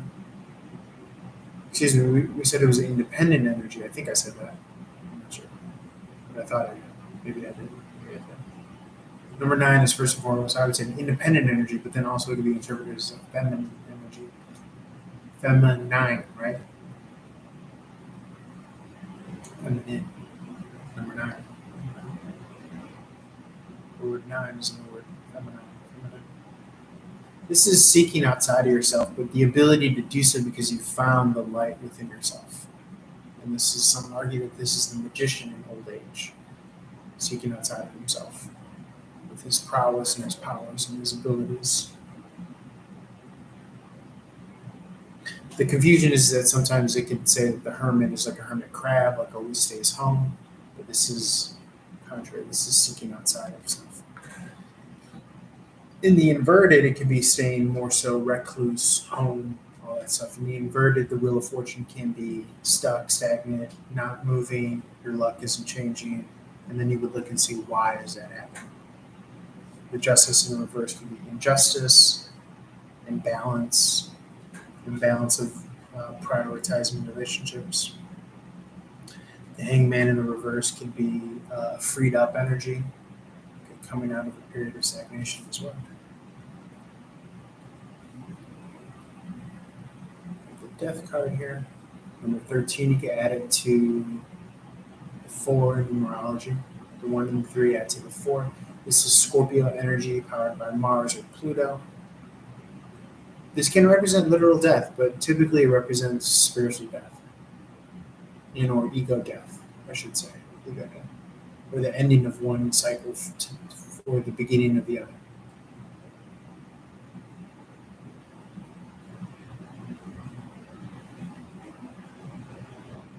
And you see the Pope wears the crown of Pisces, the fish, the Popus. Pope.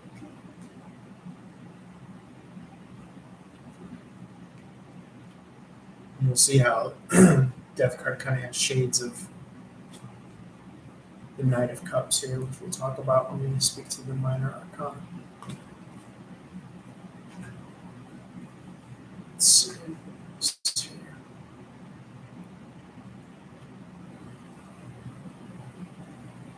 The High Priestess speaking with Popes. Pope. So she is in union with the Hierophant. The Hierophant is the Pope when you come across him. These are the pillars of, I think, Boaz and Joan or Joaz. Biblical references, but they represent strength and power, essentially.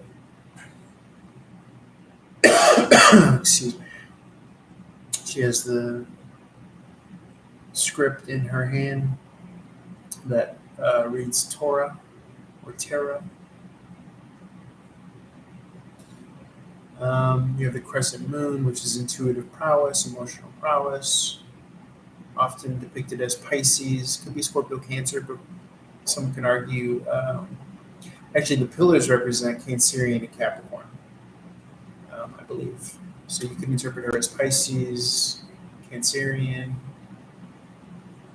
less Scorpio, really not, more so Pisces energy, and then Cancerian or Capricorn.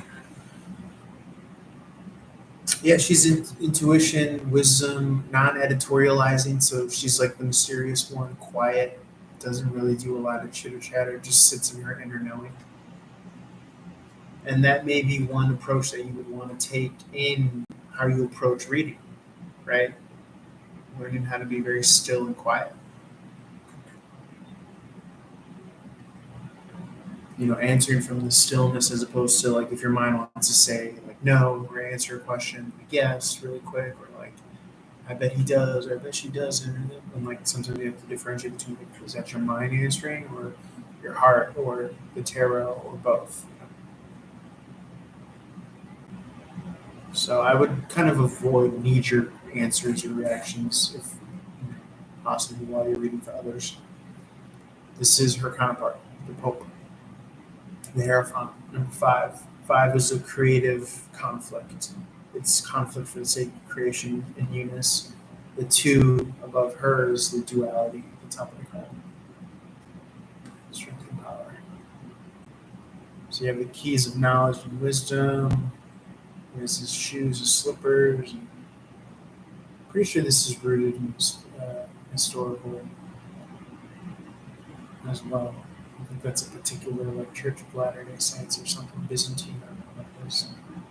But this represents authority or orthodoxy.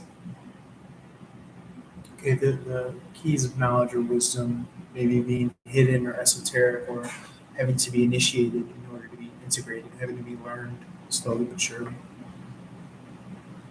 But these make a kind of a cool, badass spirit too, because they typically come from the spiritual realm.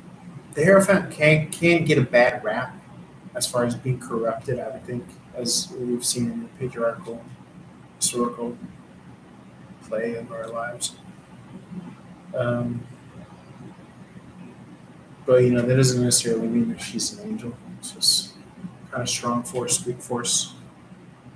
And I don't mean in that pejorative way. I just mean strong energy, weak energy, both needing each other. All right, I think I'm gonna pause after there. I want to keep these kind of digestible. I'll take a little break and then we will finish up. Love you guys. Watch your book, please.